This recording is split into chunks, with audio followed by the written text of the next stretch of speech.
Milton! Milton!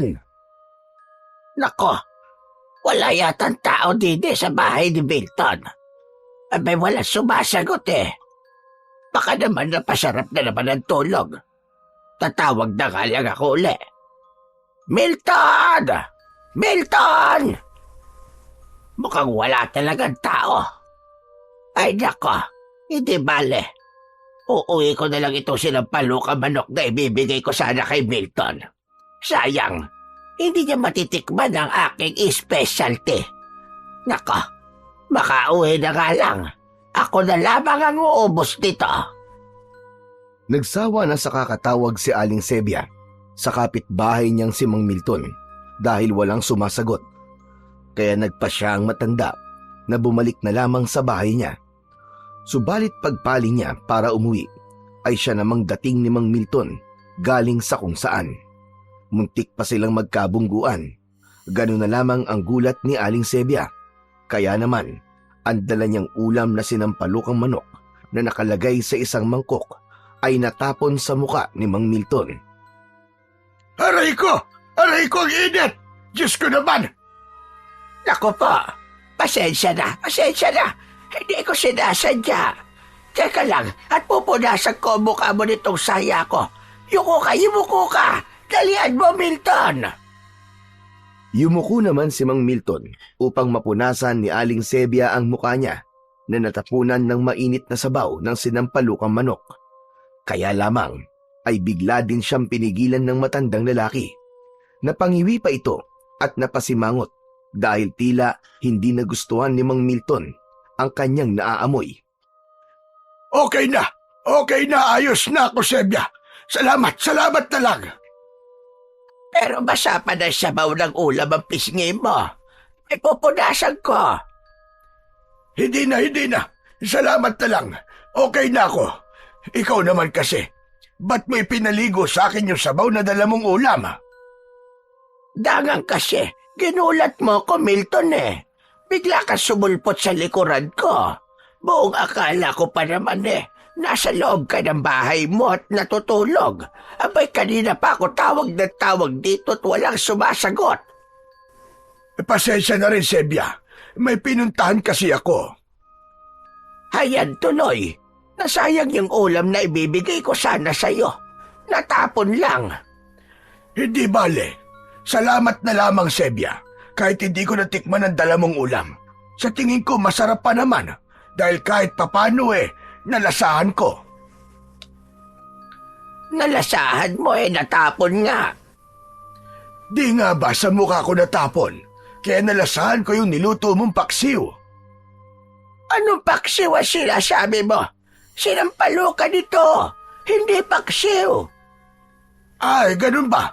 Basta masarap. Kaya salamat dahil nag-abala ka pang hatiran ako dito sa aking bahay.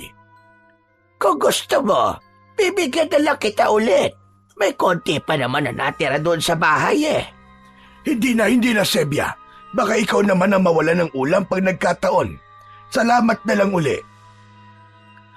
Pagkatapos magpasalamat ni Mang Milton, ay pumasok na siya sa bahay niya. Si Aling Sebia naman ay umuwi na rin. Naupo ito sa upuang kawayan. Nanghihinayang siya na natapon lamang ang ulam na pinaghirapan niya na ipapatikim sana niya kay Mang Milton. Matagal na rin silang magkapit-bahay at madalas nagbibigayan ng ulam. Pareho na silang nag-iisa, subalit ang pagiging magkaibigan nila ay hanggang doon na lang. Hindi ito nagkakaroon ng mali siya. Habang nakaupo sa kawayang upuan si Aling Sebia, ay napaisip siya dahil kaninang pinupunasan niya ang mukha ni Mang Milton gamit ang kanyang saya, ay tila napangiwi ito at parang hindi nagustuhan ang kanyang naaamoy. Hinawakan niya ang laylayan ng kanyang saya at sinubukang amuyin yun. Biglang namula ang kanyang muka. Nakaramdam siya ng pagkapahiya dahil hindi nga pala kagandahan ang amoy ng kanyang sayang suot. Mas maasim pa sa amoy ng paksiw at mapanghi din yun. Nako po, kaya naman pala hindi maipinta ang mukha kanina ni Milton. Nakakahiya sa kanya. Baka kung anong isipin niya, Ay, nako naman. Hindi bale. Babawi na lamang ako sa kanya sa susunod na araw. Magluluto na lang ako ng ibang ulam at bibigyan siya. Pero bago yon, titiyakin ko na mabango ang aking amoy. Samantala, dahil gutom si Mang Milton, nagprito na lamang ito ng itlog upang maging ulam niya. Kahit paano ay nanghihinayang siya sa ibinigay sanang ulam ni Aling Sebia. Kaya nga lang, dahil sa nangyari, ay nasayang lamang yun. Kasalanan din naman kasi niya, bigla na lang siyang sumulpot sa likuran ng babaeng kapitbahay. Bigla siyang napangiti nang maalala ang pagpunas ni Aling Sebia sa kanyang muka gamit ang palda nito. Napailing na lamang siya, hindi kasi talaga kaaya-aya ang naamoy niya. Kinabukasan ay maghapong umulan, subalit pagdating ng gabi ay tumila na yon. Yun ang sandaling pinakahihintay ni Mang Milton na huminto ang ulan dahil tiyak na magpipiesta ang mga palakang bukid. Panghuhuli ng mga palaka sa palayan ang isa sa pinagkakakitaan ng matandang lalaki. Ipinagbibili niya yon sa palengke o kaya naman ay inaalok niya sa mga dati na niyang customer. Inayos na niya ang mga kailangan dalin sa panghuhuli ng palakang bukid. Flashlight, isang basket na may takip na yari sa kawayan at dala rin niya ang kanyang itak para sa anumang hayop na maaaring umatake sa kanya. Maingay ang mga palaka nang marating niya ang palayan. Wala lang tanim na palay doon dahil katatapos lamang ng anihan. Kaya malaya siyang makakapanghuli ng palakang bukid na walang mapipinsalang pananim. Halos nangalahati ang basket na dala ni Mang Milton. Masaya siya dahil tiyak malaki-laki ang kanyang kikitain. Bukod doon ay may pang-ulam pa siya. Nag-iisa na sa buhay ang matandang lalaki.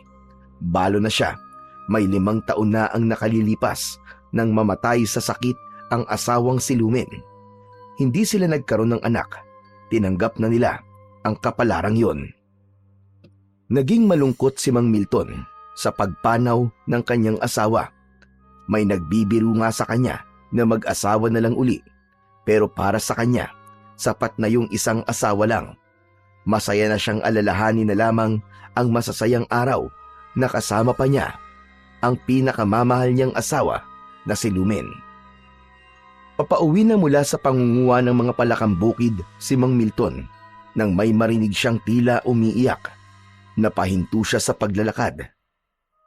Nagpalinga-linga pa siya sa paligid upang hanapin ang pinanggagalingan ng naririnig niyang umiiyak. Lumapit siya sa isang madilim na lugar kung saan ay may malaking puno ng balete. Nakita niya roon ang isang babae na nakayuko habang umiiyak.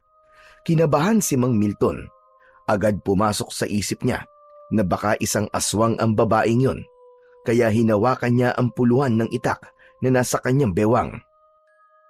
Humanda daw talaga ang aswang na ito. Isang maling kilos lang ay may paglalagyan ito. Yun ang nasabi niya sa kanyang isip. Ineng! Ineng! Ayos ka lang ba? Abe, ano nangyayari sa'yo? Hindi sumagot ang babaeng kausap ni Mang Milton, kundi patuloy lamang ito sa paghikbi. Anong maitutulong ko sa'yo, Ineng? May sumalbahe ba sa'yo? Hindi pa rin siya pinapansin ng babae. Nakayuko pa rin ito at tila hindi siya naririnig. Kaya lalong kinabahan si Mang Milton, ngunit kanina pa siya nakahanda sa kung anong maaaring mangyari. Dahil baliwala sa babaeng umiiyak ang ipinakita niyang pag-aalala at pagkabahala, kaya naisip ni Mang Milton na posibleng ito'y alagad ng dilim. Lalo na't mas piniling tumambay sa may puno ng balete, kaya nagpasya na ang matandang lalaki na umalis na lamang. Nakakailang hakbang pa lamang siya nang marinig niyang may tumawag sa kanya. Sandali lang po, Manong. Pakiusap. Huwag po muna kayong umalis. Napahinto sa paglalakad si Mang Milton. Bumalik siya sa kinaroroonan ng babae. Pasensya na po kayo kung di ako sumagot sa mga tanong niyo kanina. hindi ko pa rin po kasi alam ang gagawin ko. Aba, ano ba nangyayari sa'yo? Kailangan mo ba ng tulong? Saka, taga saan ka ba? Galing po ako sa malayong lugar. Pero hindi na po ako maaaring bumalik. Natatakot po ako. Kung ganon, wala ka matutuluyan, ganon ba? Tama po kayo, wala nga po.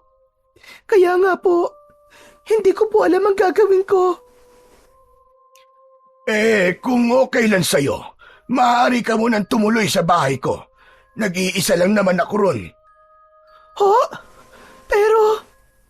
Huwag kang mag-alala. Hindi ka dapat matakot, Ining. Mapagkakatiwalaan mo ko. At hindi ako masamang tao. Halika, tumayo ka riyan. Iniabot ni Mang Milton ang kanyang kamay sa babae. Humawak naman ito na tila nagpapatulong para siya makatayo. Inalalayan siya ng matanda. Nang makatayo na ang babae, nakita ni Mang Milton ang kalagayan nito. Buntis siya at marahil ay nasa 6 o 7 buwan na ang kanyang tiyan. Aba, buntis ka pala. Opo, at hindi ko po alam ang gagawin ko at kung saan po ako pupunta. Halika, sumama ka na lang sa bahay. Ako na muna ang bahala sa'yo. Ay teka, ano nga pala ang pangalan mo? Clara po. Kayo po, Manong. Ano pong pangalan niyo? Milton ang pangalan ko. Doon ka na lang muna sa bahay ko. Mas ligtas ka doon kesa naman sa ganitong lugar. Ramdam ni Clara ang kabutihan ng puso ni Mang Milton, kaya agad ay nagtiwala siya sa matanda. Lumakad na sila papauwi. Medyo hirap sa paglalakad ang babae na tila may iniinda sa kanyang paa, kaya nakaalalay naman sa kanya ang matandang lalaki hanggang sa makarating sila sa bahay niya. Itinabi muna ni Mang Milton ang mga nahuli niyang palakang bukid sa isang lalagyan at bukas ng maaga niya dadalhin yun sa palengke upang dalhin sa suki niyang tindera. Dahil hindi pa siya nagugutom, kaya ipinaghanda na lang muna niya ng pagkain si Clara. Buti na lang, may natira pang kaning lamig at pritong isda, kaya yun ang kanyang ibinigay sa babae upang malamnan ang tiyan ng kanyang tinulungan. O heto, kumain ka muna. Pasensya ka na rito sa pagkain na ihanda ko. Ito lang kasi ang meron ako.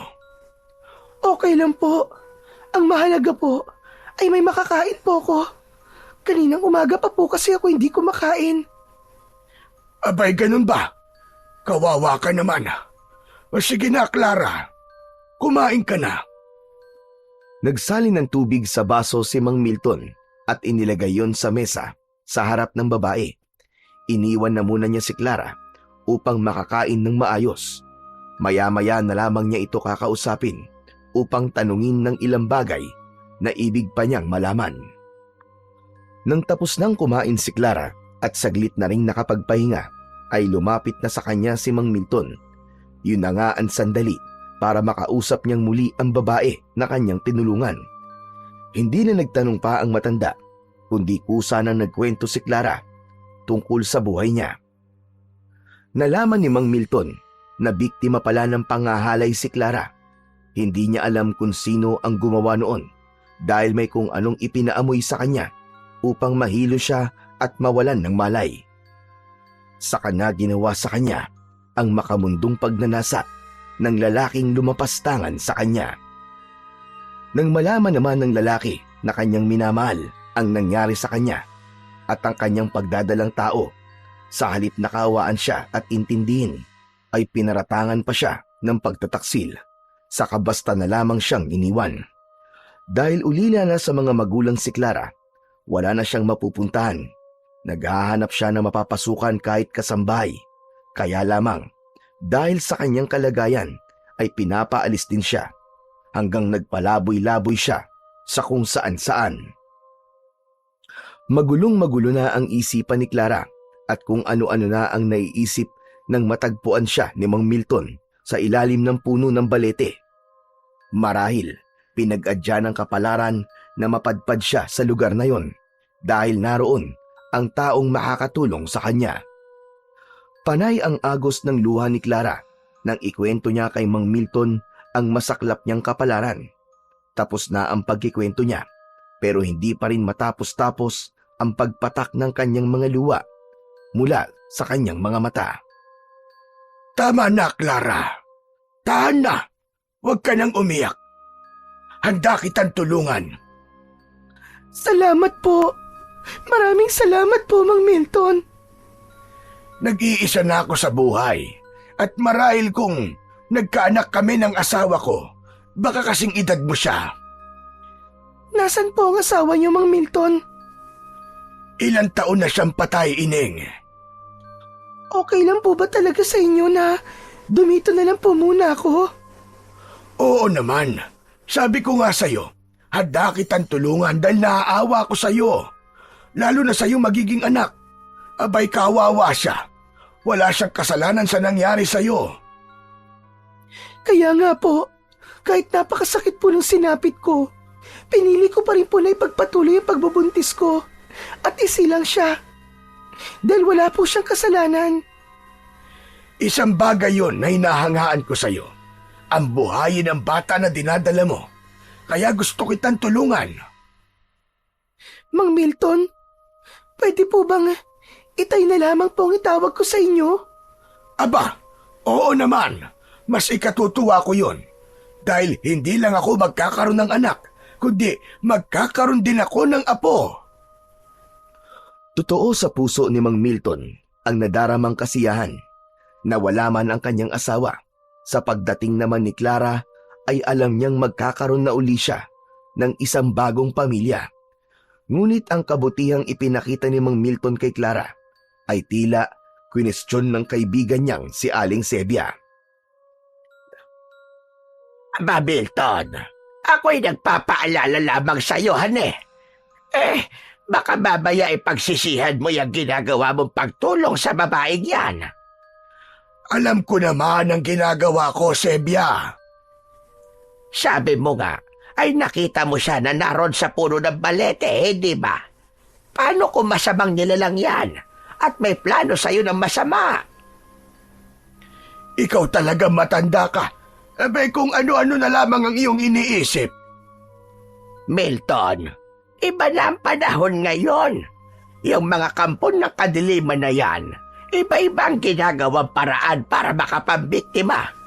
Paano kung pinagpaplanuhan ka na pala ng masama ng babaeng yan? Ikaw rin.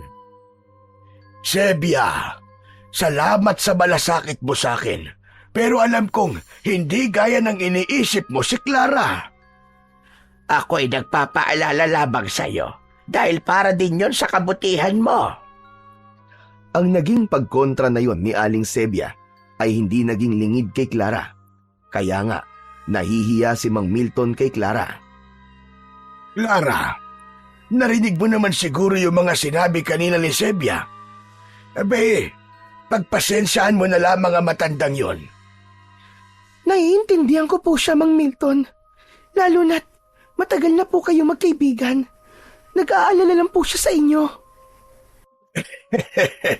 Tsaka, alam mo iya, sa ganda mong yan, pagkakama ng kanyang isang kampon daw ng kadiliman, aba pambihira naman talaga ang babaeng yon. Pinapatawa niyo naman po ako.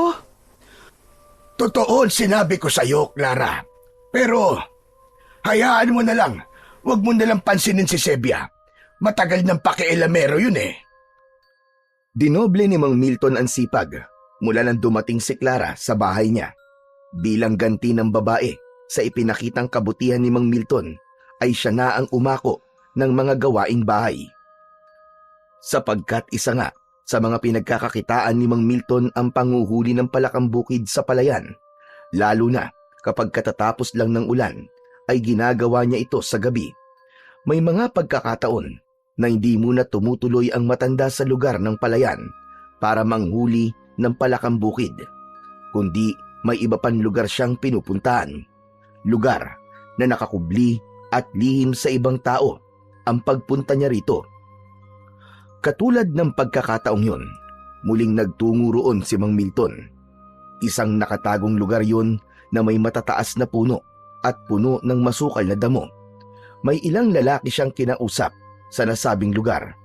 Tila mahalaga ang kanilang pinag-uusapan. Ng mga pagkakataong yon ay hindi lang sila basta nag-uusap, kundi meron silang pinagtatalunan. Matagal-tagal din ang naging pananatili roon ni Mang Milton. Subalit, tila hindi pa rin naging maayos ang pag-uusap nila ng mga lalaking naroon. Kaya lang, iniwan na niya ang mga ito upang magtungo na siya sa pangunguha ng palakang bukid na kanilang ipagbibili kinabukasan. Wala namang ibang gagawin si Clara, kaya minsan ay sinasamahan niya si Mang Milton sa pagbibenta sa bayan. Itay, nabili po lahat ng dala natin palakang bukid. Kinulang pa nga. May mga naghahanap pa. Para kasing karning manok din ang lasa ng karning palakang bukid, Itay. At mas mura pa. Sana sa susunod na araw ay dapat mas marami akong mahuli para mas malaki ang kitain natin. Siya nga pala, Clara. Bago tayo umuwi, ay dadaan muna tayo sa tindahan ng mga damit. Bakit po, Itay? Para naman madagdagan ang mga damit mo. Iilang piraso lang kasi. Okay na po sa akin yung mga lumang damit ng asawa nyo. Maayos pa naman po. Pero lumang-luma na ang mga yun. Kailangan mo yung bago para kapag may pupuntahan ka, may maayos ka namang maisusuot. Saka, bibili na rin tayo ng ilang gamit ng magiging apo ko. 1 buwan na lamang manganganak ka na, hindi ba? Nakakahiya naman po kasi sa inyo, Itay Milton. Ay nako, hindi ka na dapat mahiya sa akin. Saka di ba, tatay mo ko at apo ko yung isisilang mo. Kaya ang gusto ko sa apo ko ay meron siyang magagandang damit paglabas niya. Sige po, Itay. Kayo po ang bahala. Maraming salamat po ulit sa inyo. Hindi na kumontra pa si Clara sa gusto ni Mang Milton. Wala pa naman ang kanyang anak ay ramdam na niya ang pagmamahal dito ng matanda. Kaya alam niya ngayon pa lang na napakapalad ng kanyang anak dahil may makakagisnan na yung lolo. Si Mang Milton ang pumili ng mga kailangan ni Clara sa panganganak. Nag-iipon na sila ng gamit para bago pa magsilang ang babae ay kumpleto na ang mga kailangang gamit. Lumipas pa ang mga araw hanggang sa sumapit na nga ang pagsisilang ni Clara sa kanyang anak. Ano? Ano bang nararamdaman mo, Clara? Sobrang sakit na po ng tiyan ko, Itay Milton.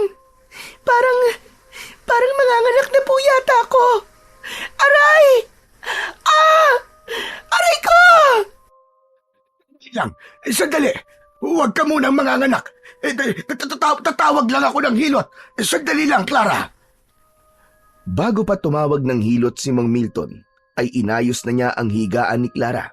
Saka nagmamadaling lumabas ng bahay ang matanda upang puntahan ang hilot na may 1 kilometro rin ang layo mula sa bahay niya. Bago pa dumiretso sa bahay ng hilot si Mang Milton, ay sumaglit siya sa bahay ni Aling Sebia. Nakiusap na tignan si Clara habang hindi pa siya dumarating. Pumayag naman si Aling Sebia sa pakiusap ni Mang Milton. Pinuntahan niya si Clara. Hindi ko na po kaya, Aling Sebia. Lalabas na po yata ang sanggol. Aray ko! Nako, wag na muna, Clara. Hindi naman ako kumantrona. Paano ba ito? Hindi ko rin alam ang gagawin ko. Dahil hindi naman ako nagkaroon ng anak. Hindi ko na po talaga kaya. Isang mahabang ire ang pinakawalan ni Clara. Lumabas ang sanggol, kaya natataranta si Aling Sebia sa dapat niyang gawin. Pero kailangan niyang tulungan ang nanganganak na si Clara. Kumuha siya ng lampin at binalot doon ang sanggol. Naku po, Milton, nasan ka na ba? Bakit wala ka pa? Ang tagal-tagal mo naman. Lumabas na ang apo mo. Aling Sebia! Aling Sebia! Ano po ang anak ko? Lalaki, Clara. Isang malusog na sanggol na lalaki ang anak mo. Lalaki po ang apo ni Itay Milton. Jack na matutuwa si Milton nito. Alam kong lalaki ang gusto niyang maging apo. Aling Sebia. Aling Sebia. Gusto ko na pong matulog. Pagod na po ako. Teka, sandali lang, Clara. Huwag ka na munang matulog. Bawal ka pang matulog. Mamaya na lang. Saka darating na ang Itay Milton mo kasama ang kumadrona para asikasuin itong anak mo. Antok na po ako, Aling Sebia. Hindi ko na po kaya. Hindi na napigilan ni Clara ang antok at pagod, kaya ipinikit na niya ang kanyang mga mata.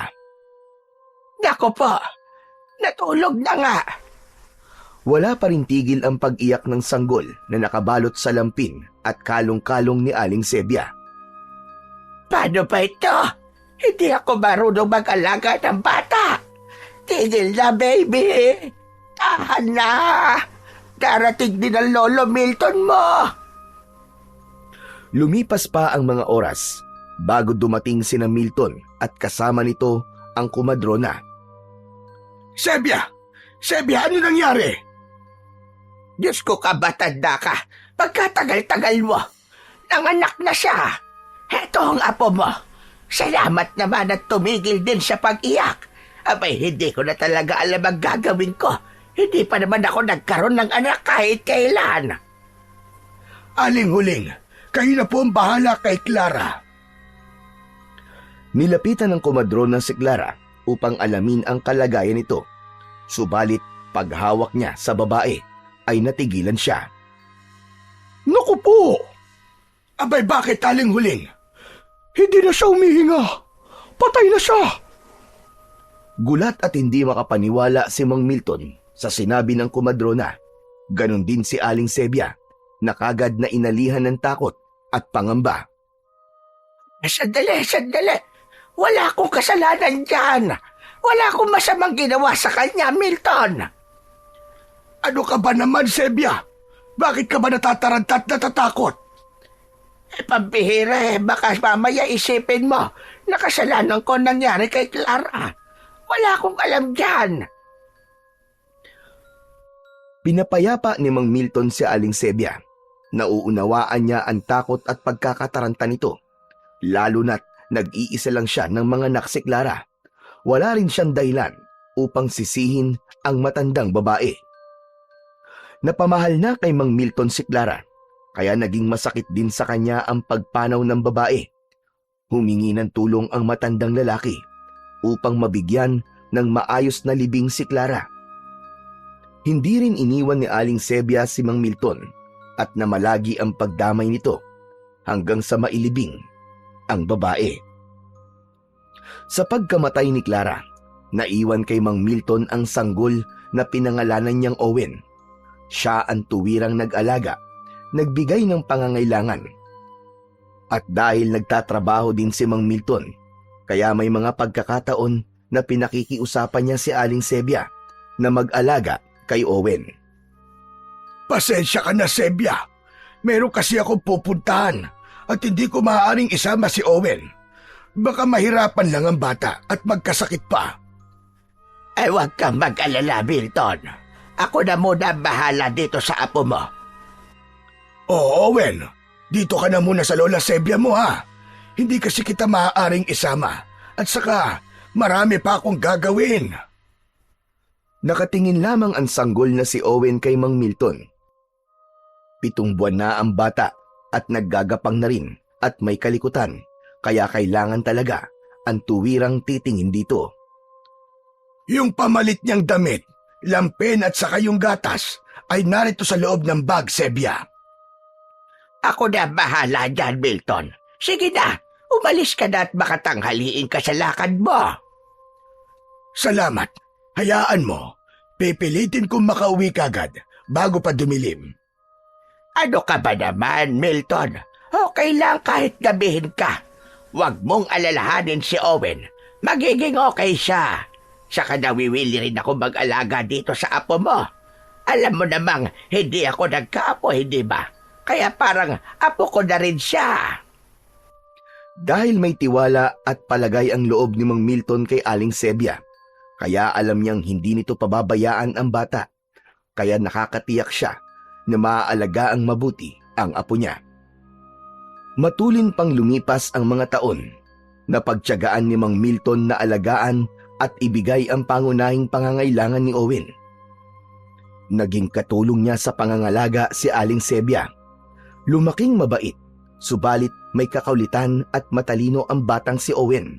May kasipagan din ang bata at nagiging katuwang ni Mang Milton sa kanyang mga gawain, lalo na sa panguhuli ng mga palakang bukid na kanyang pinagkakakitaan. Sa edad na 10 taon ay malaking tulong na ang bata sa kanyang Lolo Milton. Lolo Milton, tingnan niyo po oh. Tingnan niyo po yung nahuli ko mga palakang bukid. Sandali po, tatanggalin ko lang po ang takip nitong timba. Aba, marami-rami yan ah. Opo, Lolo. Marami po kasi dun sa pinuntahan ko eh.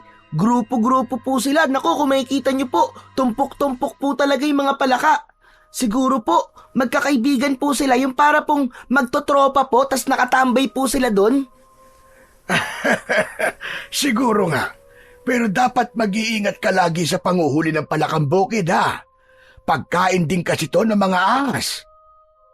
Pero Lolo, wala naman po akong nakikitang ahas dun eh. Baka po, takot po sila sa akin. Lokong batang ito. Ba't naman matatakot sa iyo ang ahas?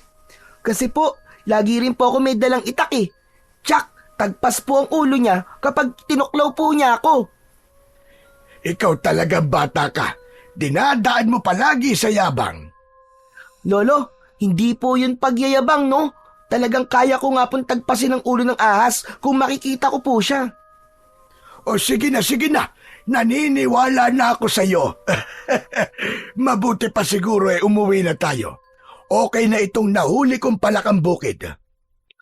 Sige po Lolo, para makapagpahinga na rin po kayo. Marami-rami naman na itong nahuli kong mga palakang bukid. Kaya bukod po sa may maiulam na tayo, meron din po tayong pambenta.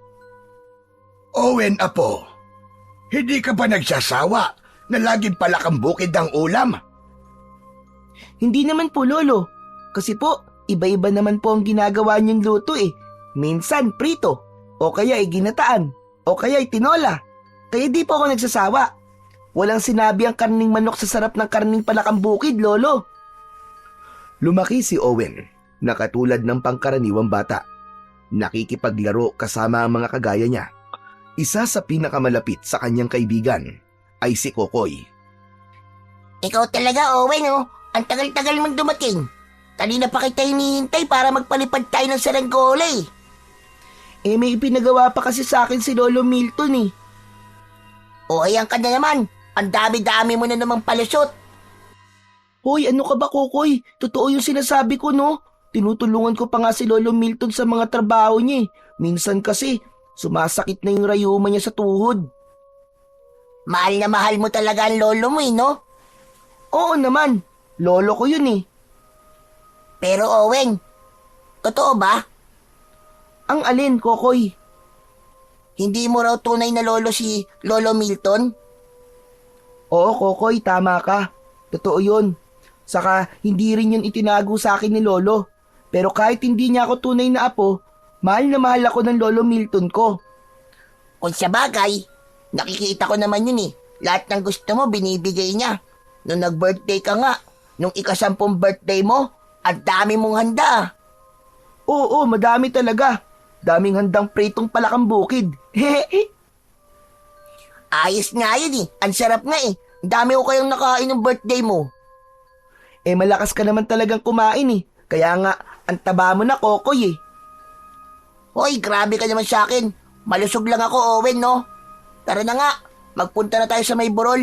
Mas malakas ang hangin doon para makapagpalipad na tayo na saranggola. Dami-dami mo nakikita. Puno ng kasiyahan ang kabataan ni Owen. Lumaki man siya na walang ina at walang ama. Subalit, sobra-sobra naman ang pagmamahal na inuukol sa kanya ni Mang Milton na tumayong tatay, nanay at lolo ni Owen. Nag-iisa sa bahay si Mang Milton dahil nakikipaglaro ang apo kasama ang kaibigang si Kokoy. Nang may dumating na hindi inaasahang panauhin ng matanda na ikinagulat niya. Anong kailangan mo? Ba't nandito ka? Hindi sumagot ang nilalang na kausap ni Mang Milton. Dalawang lalaki yun na tila may mahalagang sadya. Bakas sa matanda ang pagkagulat at pagtataka. Samantalang kunot ang noo na tila galit ang taong kanyang kaharap na ayaw namang magsalita. Nakikiusap ako sa'yo. Huwag niyo na akong puntahan dito sa bahay ko. Nananatiling nakatingin lamang ang dalawang lalaki kay Milton. Subalit sa mga tingin nito sa matandang lalaki ay nababasa naman ng matanda ang ibig ipahiwatig sa kanya ng mga ito. Pakiusap! Umalis na kayo rito sa bahay ko. Nakikiusap ako sa inyo. Hindi pa rin umalis sa pagkakatayo ang dalawang lalaki. Sige na, pupunta na lamang ako sa tagpuan. Ayokong pag-usapan dito kung ano man ang pakay nyo. Pangako darating ako. Saka alam kong hindi nyo ako titigilan katulad ngayon. Kaya sige na, umalis na kayo, pakiusap. Hindi na sumagot pa ang kausap ni Mang Milton. Tumalikod na ang dalawang lalaki at umalis na ang mga ito. Pagkabahala naman ang mapapansin sa reaksyon ng matandang lalaki. Naroon sa dibdib niya ang pagkabahala at takot. Lintik na yan. Ayaw talaga nila akong tigilan. Hindi sila pumapayag sa aking ipinapakiusap sa kanila. Ayaw nila akong pakinggan. Mahiwaga at puno ng palaisipan ang binitiwang salita ni Mang Milton. Sino nga kaya ang mga nilalang na pumunta sa kanyang tirahan? At ano nga kaya ang pakay ng mga ito? Samantala, nang hapong yon, mula sa pakikipaglaro sa kaibigang si Kokoy, ay masayang umuwi si Owen. Masayang nagkwento sa kanyang lolo tungkol sa naging pagpapalipad nila ng saranggola ng kanyang kaibigan.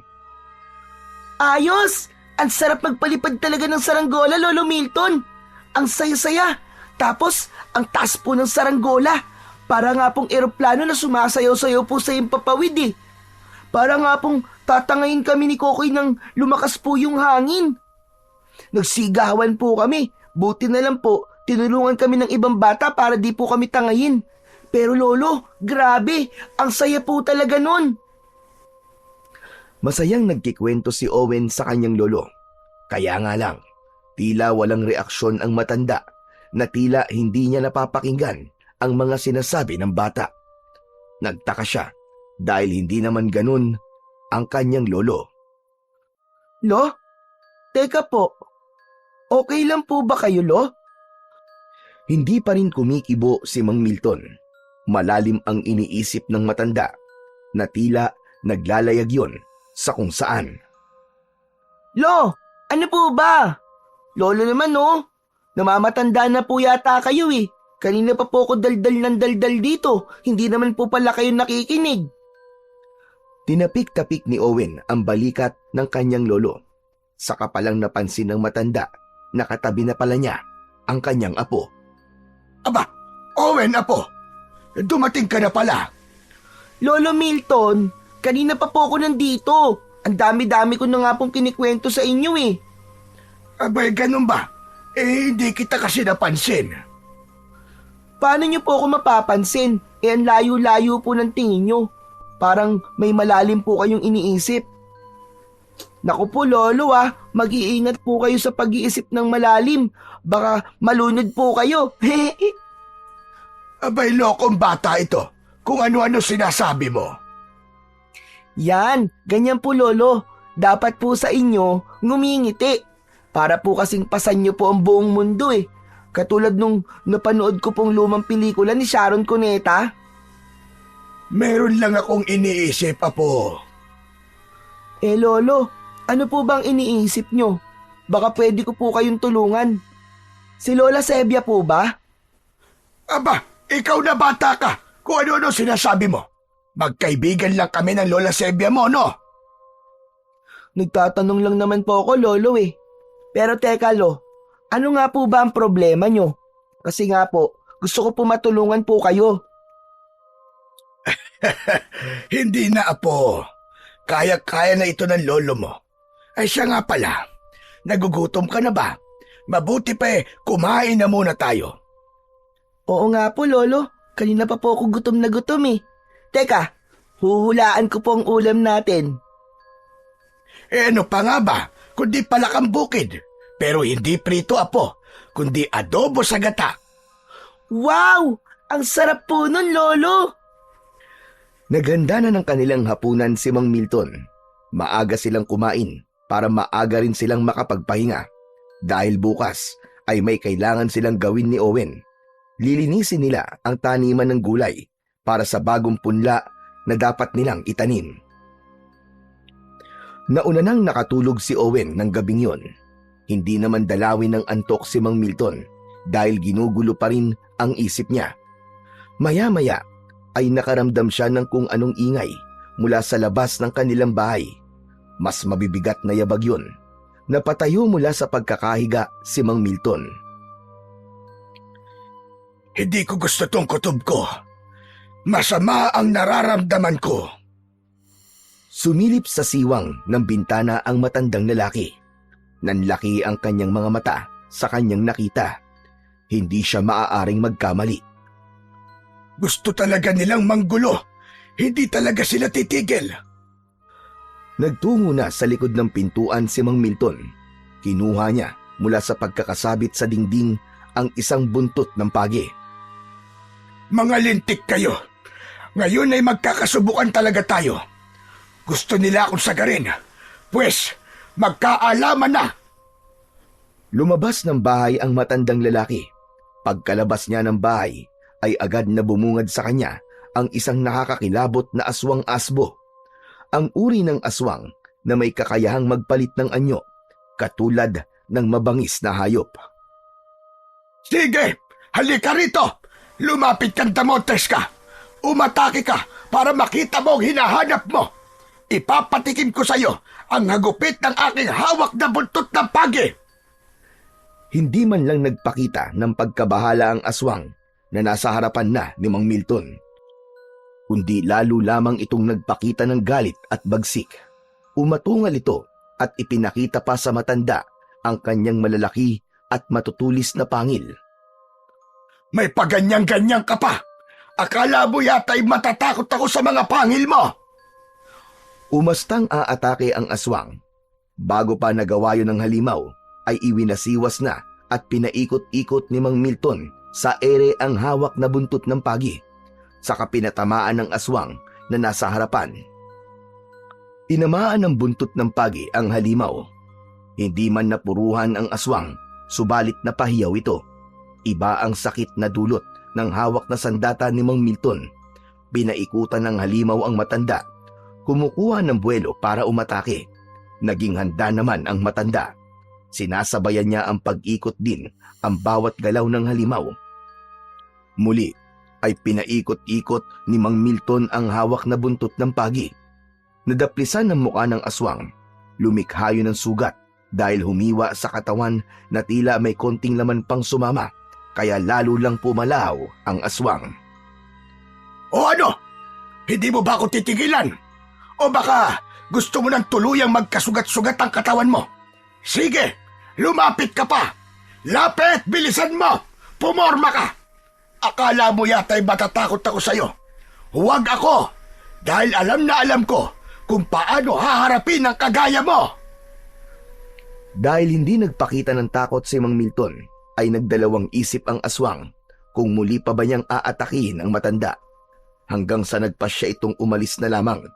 Tumakbo patungo sa kadiliman at doon ay nawala ito. Akala mo ha? Naduwag ang aswang. Tumakas na siya. Kaya lamang, tsak na hindi yun ang huli niyang gagawing pag-atake dahil sa ginawa ko sa kanya. Tsak na mag-iipon siya ng lakas at malamang sa pagbabalik niya, mas marami na siyang kasama. Bumalik na sa loob ng bahay si Mang Milton. Inilagay na niya muli sa likod ng pintuan ang buntot ng pagi. Babalik na sana siya sa kanyang higaan nang makita niyang gising na ang apo niyang si Owen. Lo, saan po kayo galing? Sa labas, apo. Ganitong oras po, lumabas pa po kayo, Lo? Ay, may inasikaso lang ako sa labas, iho. Ano po yun, Lo? Ay, nako. Ikaw talagang bata ka. Ang dami-dami mong tanong. Lolo naman eh. Gusto ko lang naman pong malaman. Sige na, sige na. Matulog ka na uli. Ako'y babalik na rin sa pagtulog. Hindi na po ako inaantok, Lolo eh. Saka, kanina po parang may narinig po kong ingay sa labas. Ano po ba yun? Para pong may nag-aaway eh. Baka naman guni-guni mo lamang yon, apo. Ayaw ni Mang Milton na guluhin ang isip ni Owen, kaya hindi na lamang niya sinabi kung ano bang nangyari sa labas ng bahay nila. Laking pasasalamat din niya na hindi inalam ng bata ang pinagmulan ng narinig niyang ingay. Nang sumunod na araw, ay nagkausap sina Aling Sebia at Mang Milton.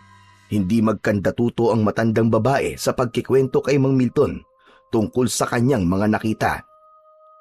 Nako, Milton, kitang-kita ko. Totoong pinahanga mo ako. Biruin mo, nagawa mong harapin ang aswang na yon nang ikaw lamang mag-isa at hindi ka man lang nagpakita ng takot sa kanya. Nakita pala ni Aling Sebia ang ginawa nito nung mga nakaraang gabi. Salamat talaga sa iyo, Milton, hane. Dahil kung hindi mo hinarap ang halimaw na yon, malamang nagpunta na yun sa bahay ko at baka may ginawa pa sa akin. Nako, baka gawin akong pagkain on. Hindi yun pupunta sa bahay mo, Sebia. Abay, paano mo naman natitiyak yon? Kahit paano, ay pihikan din ng mga aswang. Ayaw nila sa lasang panis. Abay, pambihira naman ito matandang to. Grabe ka naman sa akin. Bakit? Lasang panis na ba ako? Dahil matanda na ako, ganun ba? Nagbibiro lamang ako, Sebia. Huwag mo namang masyadong seryosohin ang mga sinabi ko. Gusto lang kitang pangitiin. Pero totoo, Milton. Natakot ako nang makita ko ang aswang na yon doon sa may bahay mo. Hindi ko rin inaasahan ang bigla niyang pagsalakay sa bahay ko. Nagulat din ako, Sebia. Pero Milton, nagtataka lang ako. Bakit ang bahay mo lang? Abay, marami namang bahay dito sa lugar natin, hindi ba? Nagkataon lang siguro na unang nakarusunadahan na puntahan ng aswang na yon ang bahay ko. Dapat talaga sa panahon ngayon doblehin na natin ang ating pag-iingat. Kaya mag-iimbak ako ng maraming bawang at asin. Aba, Sebia, samahan mo na rin ng toyo at suka. Abay, bakit, Milton? Takot din ba sa toyo at suka ang mga aswang? Abay, malay ko.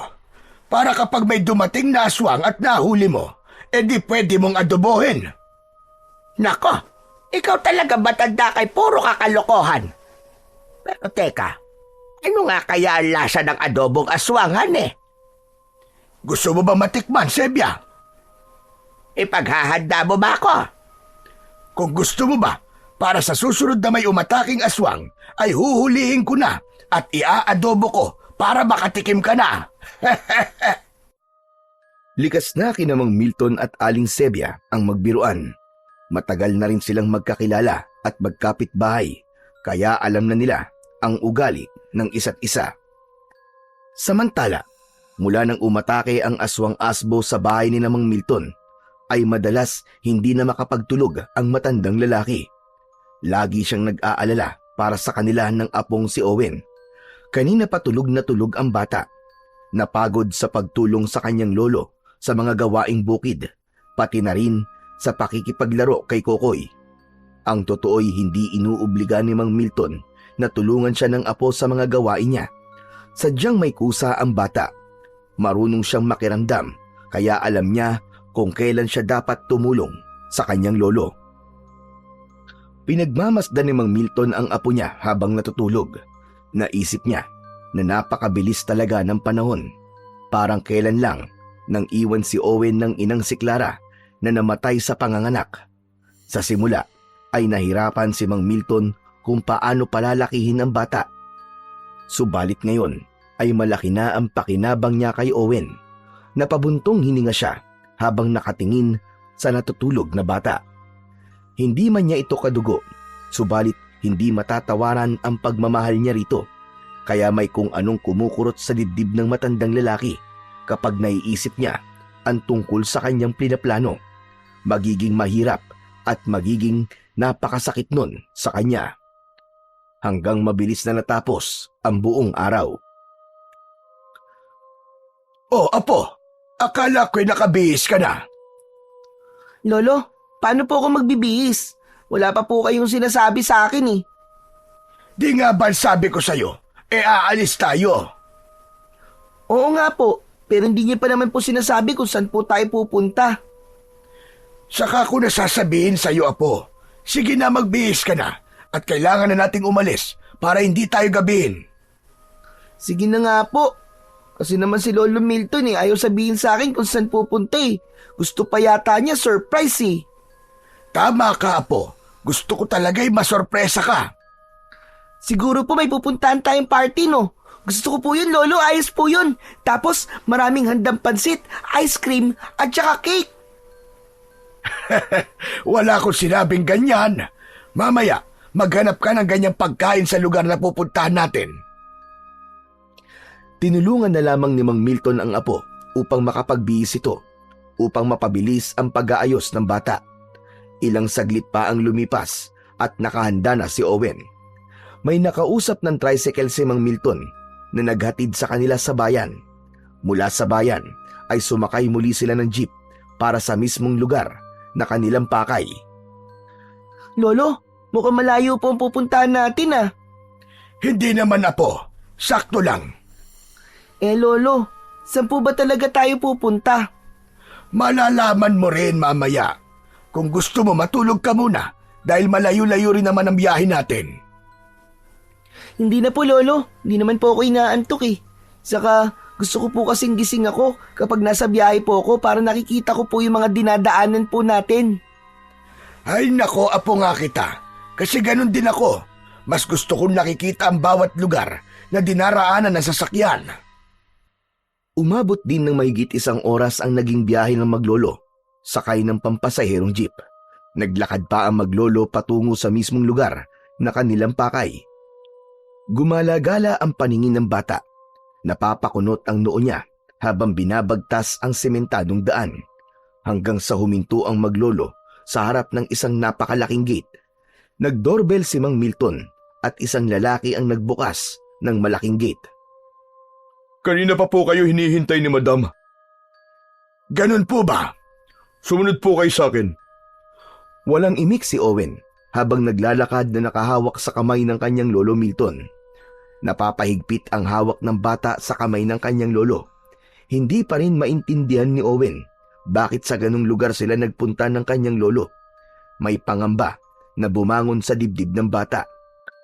Tahimik naman si Lolo Milton na pakiramdam niya'y nagiging mabigat ang kanyang paghakbang sapagkat ang totoo'y hindi rin niya gusto ang kanyang gagawin.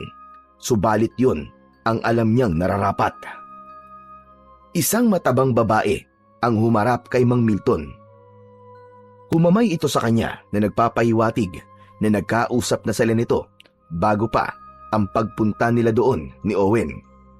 Ang babaeng kausap ni Mang Milton ang siyang nagpapatakbo ng lugar na yon. Isa itong bahay ampunan.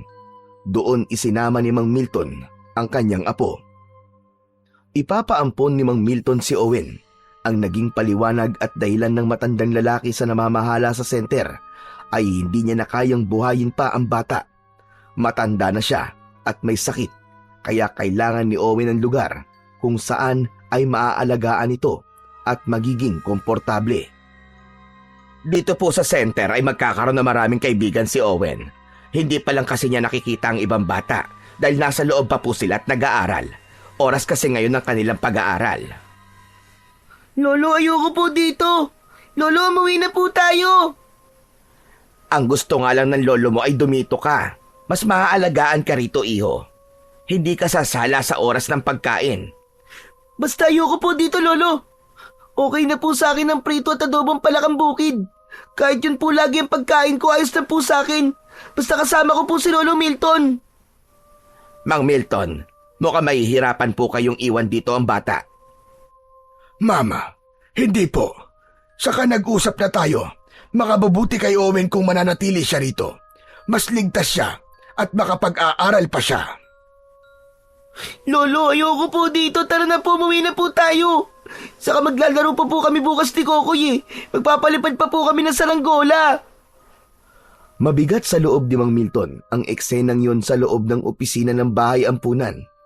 Tila nagbabara ang kanyang lalamunan, lalo na't nakikita niyang nagsisimula ng umagos ang luwa sa mga mata ni Owen. Ayaw na ayaw nitong magkahiwalay sila. Kailangan tatagan ni Mang Milton ang loob niya.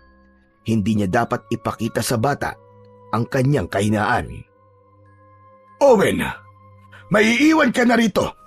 Desisyon ko yon at hindi na magbabago. Agad na umagos ang luha sa mata ni Owen. Umiiwas na tumingin si Mang Milton sa bata. Hindi niya kayang makita ang pag-iyak nito. Kaya lang, ramdam na ramdam sa boses ng bata ang sakit ng kalooban. Lolo Milton, akala ko po ba't sabi niyo mahal niyo po ako? At hindi po tayo mag-iiwalay. Pero bakit ngayon po iiwan niyo po ako dito? Bakit gusto niyo po akong ipamigay dito sa ampunan? Ayaw niyo na po ba sa akin? Oo, ayoko na sa'yo. Matigas ang ulo mo. Hindi po totoo yan, Lolo. Hindi po ako naniniwala. Nagjo-joke lang po kayo, hindi po ba? Loko ka ba? Bakit ako magjo-joke? Hindi joke yon. Talagang ayaw ko na sa'yo. Hindi po totoo yan. Nagsisinungaling lang po kayo, hindi po totoo yan. Totoo yon. Ayoko na sa'yo. Dahil matigas ang ulo mo. Hindi mo ako sinusunod. Wala kang ginawa, kundi lagi na lamang maglaro. Sige po, Lolo. Hindi na po ako maglalaro. Tutulong na lamang po ako lagi sa inyo. Ako na po maglilinis palagi ng bahay. Kahit ano po gagawin ko, Lolo Milton. Basta wag niyo lang po akong iwan dito. Ayoko po dito. Gusto ko po doon sa bahay natin. Hindi. Dito ka na. Sa kasawan-sawa na ako nakasama ka. Pabigat ka lang sa akin. Ayoko nang kasama ka pa. Kaya dito ka na lang. Ayoko na sa'yo. Ayoko na. Ayoko na sa'yo. Naiintindihan mo ba yon? Hindi po totoo yan. Hindi po totoo yan. Tumayo si Mang Milton. Nagpaalam na ito sa babaeng namamahala sa ampunan. Subalit biglang yumakap ng maigpit si Owen sa kanyang lolo Milton. Yakap na tila ayaw bumitiw habang panay ang agos ng luwa sa mga mata. Ayoko po dito, Lolo. Ayoko po dito. Please po, Lolo. Promise po, hindi na po ako magiging pasaway. Hindi na po ako magrereklamo. Lalo po ako magsisipag. Kahit pa ulit-ulit po na palakang bukid ng ulam ko po, okay lang po yun. Hindi po ako magrereklamo. Basta wag niyo lang po akong iwan dito, Lolo. Wag niyo po akong iwan dito. Ano ka ba, Owen? Bitiwan mo nga ako. Huwag mong hilahin ang pantalong ko. Di ba sabi ko sa'yo? Ayoko na sa'yo. Dahil pahirap ka lang sa buhay ko. Hindi ko na kayang alagaan ka pa. Hindi po ako magpapaalaga sa'yo, Lolo. Magpapakabait po ako. Huwag niyo lang po akong iwan dito. Pilit na inalis ni Mang Milton ang maigpit na pagkakayakap ni Owen sa kanyang bewang. Nahirapan siyang alisin yun, kaya nagpatulong na siya sa ilang tauhan ng ampunan upang alisin ang pagkakayakap sa kanya ng bata. Halos pumalahaw sa pag-iyak ang bata habang pinagtutulungang buhatin ng dalawang lalaki at ilayo si Owen. Tuloy-tuloy naman na lumabas na ng bahay ampunan si Mang Milton. Nagsisikip ang kanyang dibdib. Kanina pa, gustong bumuhos ang kanyang luha. Napakabigat sa damdamin niya. Naiwan si Owen sa lugar na yon. Si Owen na itinurong niyang parang tunay na apo. Bumuo ng kanyang buhay at nagbigay ligaya sa kanya. Subalit, kailangan niyang iwan at maghiwalay sila. Nang ganap nang makalabas si Mang Milton sa loob ng bahay ampunan, saglit itong sumandal sa pader sa labas at doon niya inilabas ang kanyang mabigat na emosyon. Bumuhos din ang masagana niyang luha mula sa kanyang mga mata. Patawad na po. Patawarin mo ang lolo. Pero kailangan kong gawin yun. Dahil ito ang mas makabubuti sa iyo. Para sa iyong kaligtasan. Unang gabi na hindi kasama ni Mang Milton ang apo, hindi siya dalawin ng antok.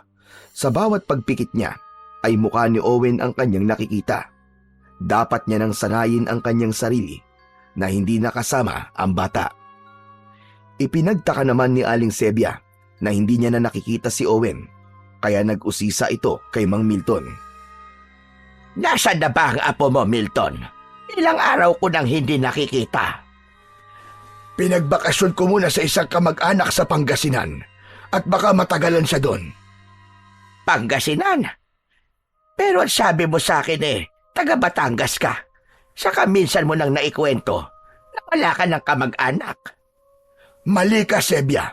Baka nakalimutan mo lang. Milton, nasan nga ba si Owen? Makulit ka rin Sebia. Ang sabi ko nga, nagbakasyon sa bahay ng isang kamag-anak ko. Hindi ako naniniwala sa'yo. Dahil kung nagbakasyon lang yon, ay bakit hindi ka kasama? May mga kailangan akong gawin dito. Kaya siya lang ang naroroon. Inihatid ko lang siya. Milton, may problema ka ba sa apo mo? Ano ba naman tanong yan, Sebia? Saka kung ayaw mo akong paniwalaan, bahala ka. Tinalikuran na ni Mang Milton si Aling Sebia. Napakunot na lamang ang noo ng matandang babae. Iba pa rin ang kutob niya dahil pakiwari niya ay hindi nagsasabi ng totoo si Mang Milton. Maging ang batang si Kokoy ay pinuntahan ang bahay ni Owen dahil hindi na ito dumarating sa kanilang madalas na tinatambayan. Wala na rin siyang kasama sa pagpapalipad ng saranggola. Kung anong sinabi ni Mang Milton kay Aling Sebia ay yun din ang sinabi niya sa batang si Kokoy. Kailan po uuwi ang kaibigan ko, Lolo Milton? Baka hindi na, Kokoy. Po? Doon na po si Owen? Naku naman! Masaya na rin kasi doon si Owen. May mga bago na rin siyang kalaro. Ano ba yan? Nakakalungkot naman. Hindi na pala kami magkikita ng kaibigan ko. Ramdam ni Mang Milton ang lungkot ni Kokoy. Malamang, ganun din ang nararamdaman ni Owen ng sandaling yon. Inalis na lamang ng matandang lalaki sa isipan ng apo. Ayaw na muna niyang isipin yon dahil nagpapahirap lamang yon sa kanyang kalooban. Samantala, naging malungkutin sa loob ng bahay ampunan si Owen. Maraming mga bata roon na halos kasing edad din niya. Kaya lang, mas pinili ng bata na mag-isa at hindi ito makipaglaro sa mga batang naroon sa bahay ampunan. Owen, iho, naghihintay sa labas sa mga bago mong kaibigan. Bakit hindi ka makipaglaro sa kanila? Okay na po ako dito sa loob ng kwarto. Nag-iisa ka lang dito. Ayaw ng lolo mo na makikita kang ganyan. Kaya kanya dinala rito ay para maging masaya at magkaroon ng maraming kaibigan. Babalikan pa po ako ng lolo ko dito. Alam ko po yun. Hindi niya po kaya na mawala ako. Babalik po siya. Owen, iho, mas magiging maayos ang buhay mo rito. Makakapag-aral ka pa. Kapag malaki ka na, pwede mong balikan ng lolo Milton mo. Samantala, ilang araw mula nang dalhin ni Mang Milton sa bahay ampunan ang apong si Owen, ay muling nagkaroon ng hindi inaasahang panauhin ang matandang lalaki. Nagpapahinga noon si Mang Milton. Isang malakas na tadyak ang kanyang naramdaman na tumama sa kanyang tagiliran. Bakit mo ako tinadyakan? Tama lang yan sa'yo, tanda. Hayop ka! Anong kailangan mo sa akin? Basta ka na lamang papasok sa loob ng pamamahay ko. Wala akong pakialam sa'yo. Sabi ko, lubayan niyo na ako. Pabayaan niyo na ako sa buhay na gusto ko. Hindi pwedeng mangyari yon, tanda. Dahil kailangan mo sundin at gawin ang batas na ipinatutupad sa atin lahi. Hindi mo maaaring takasan ang iyong pagiging aswang. Kinalimutan ko na yon. Matagal na panahon nang pinatulog ko sa aking pagkatao ang pagiging aswang mula nang mamatay ang asawa ko. Dahil yun ang ipinangako ko sa kanya. Naiiwan ko na ang dati kong masamang ginagawa at magbabago na ng tuluyan. Sabi ko sa'yo, hindi mo basta-basta matatakasan ang lahing pinagmulan mo. Dahil aswang ka pa rin, nasa dugo mo ang pagiging aswang. Himala na lamang ang maaaring makapagpaalis niyan sa katauhan mo. Ayoko nang pumatay ng tao. Ayoko nang tumikim ng kahit na anong magpapaalala ng pagiging aswang ko. Kaya ba mas gusto mong pagyagaan na lamang ang mga karne ng palakang bukid? Hindi ka ba nagsasawa at nasusuka sa kakakain ng palakang bukid? Masarap pa rin ang dugo at laman loob ng tao. Magpapabata sa'yo, magpapalakas na katawan mo. Tignan mo nga ang itsura mo. Patuloy sa pagkalubot at pagdanda ang itsura mo. Milton, masdan mo ang itsura ko sa itsura mo. Ako matipuno, malakas. Ikaw naman, nanghihina at nangungulubot na. Tama ka. Subalit may katiwasayan ang isipan ko ngayon. Kalokohan yung sinasabi mo. Boring at ang lungkot ng buhay mo, Milton. Masyado ka lamang nagpaloko sa asawa mo. Naging sunod-sunuran ka sa kanya. Kaya pati pagiging lahing aswang mo, tinalikuran mo, gayong aswang ka pa rin. Wala kang pakialam sa buhay na pinili ko, Gardo. Nasaan ang bata? Anong ginawa mo sa kanya? Saan mo siya dinala? Hindi mo na kailangan malaman. Inalis ko siya rito para iligtas sa mga katulad mo. Talagang mas gusto mo pa mapahama ka kaysa ang isuko sa amin ang batang alaga mo. Dahil hindi ako papayag na gawin yung alay ang apo ko. Matagal ko siyang inalagaan at iningatan para lang kunin nyo at gawing alay. Dahil siya ang hinihingi ng ating Panginoon, ang Panginoon ng dilim, isang sariwan dugo.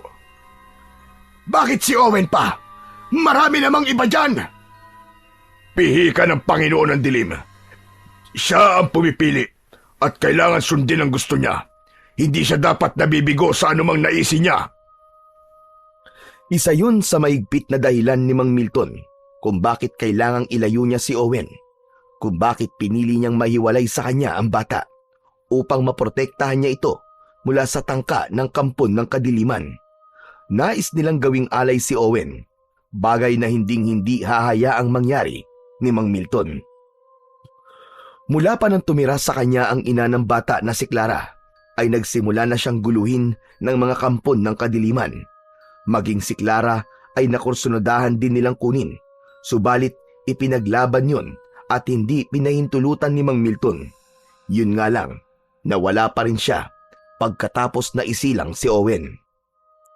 Bukod sa nais gawing alay si Owen ng mga kampon ng dilim, ay hindi rin kaya ni Mang Milton na ipaalam sa kanyang apo ang tunay niyang katauhan, ang pagiging isa niyang aswang-asbo.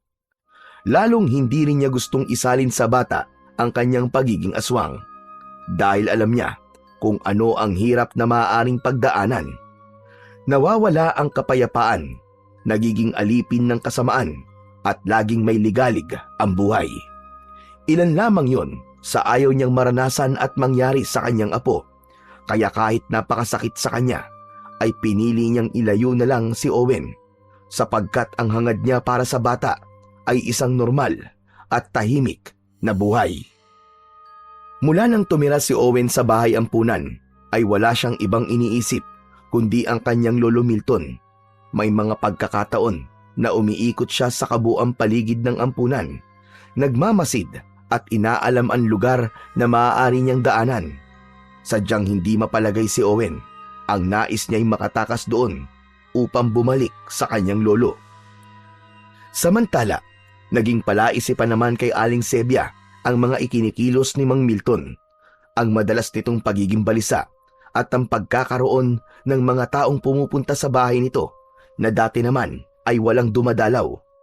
Kaya nang minsang makasalubong niya sa daan ang matandang lalaki, ay hindi na napigilan pa ni Aling Sebia ang mag-usisa. Magandang araw sa iyo, Milton. Kumusta ka na nga pala? Para namang napakalayo ng bahay mo sa bahay ko. Madalas naman tayo nagkikita. Oo nga, pero halos hindi na tayo nagkakausap. Mula kasi nang hindi mo nakasama si Owen Parang nagi kang abala. Saka, may mga taong pumupunta sa inyo. Mga kakilala ko lang ang mga yon. May tinatanong lang sa akin. Buong akala ko ay wala ka baga kaibigan. Kwan, kailan ko lang din sila nakilala. Sige na, Sebia. May kailangan pa akong gawin. Milton, talaga bang ayos ka lang? Oo naman, ayos na ayos lang ako. Bakit mo na itanong? Baka kasi kailangan mo ng tulong. Ako bilang kaibigan at kapitbahay ay nandito lang lagi. Napangiti na lamang si Mang Milton at nagpasalamat sa ipinapakitang pag-aalala at pagmamalasakit sa kanya ni Aling Sebia. Pero siya man ay nababahala dahil baka pati ang kanyang matandang kapitbahay ay madamay sa problema niya ngayon sa mga nilalang ng dilim na nanggugulo sa kanya. Tila ayaw talagang tigilan ng mga kampo ng dilim si Mang Milton. Pilit na hinahanap sa kanya ang apong si Owen na itinago niya sa ampunan. Wala pa rin bang apo mo, Milton? O wala ka talagang planong isuko siya, gaya ng nais ng Panginoon ng Kadiliman? Sabi ko naman sa iyo, Gardo, huwag na si Owen. Hindi ka na makakatanggi pa. Hindi mo maaaring biguin ang ating Panginoon. Iba kasi nararamdaman ng ating pinuno sa batang pinalaki mo. Kaya siya nais niyang maging alay. Teka, Gardo. Kung ako na lang kaya ang gawin yung alay, wag na ang apo ko. Anong sabi mo? Gusto mong pagtiyagaan ka ng ating Panginoon? Laso ng dugo mo para sa lahing aswang. Sa kakalahi ka namin. Pareho ang dugo natin. Gaya ng nasabi ko na, hindi ko maaaring maisuko ang aking mahal na apo. Mas mahal mo pa ba siya kaysa sa ating Panginoon? Yung bang ibig mong mangyari? Baka iniisip mo na dahil tumututol ka ay matatapos na ron ang lahat. Kahit saan mo pa itago ang iyong apo, ay matutuntun at matutuntun din siya ng mga kalahi natin. Hindi mo maitatago sa kanila ang iniingatan mong apo. Mahanap at mahanap siya kahit saan. Hindi niyo gagawin yun. Huwag niyong papangasang kunin si Owen. Ako mismo makakalaban niyo pag nagkataon.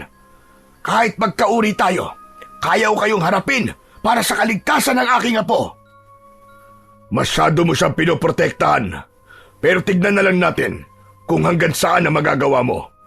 Hindi mo yata ganap na kilala ang lahi ng aswang na ibig mong kontrain. Para mo na ring hinangad ang maaga mong kamatayan.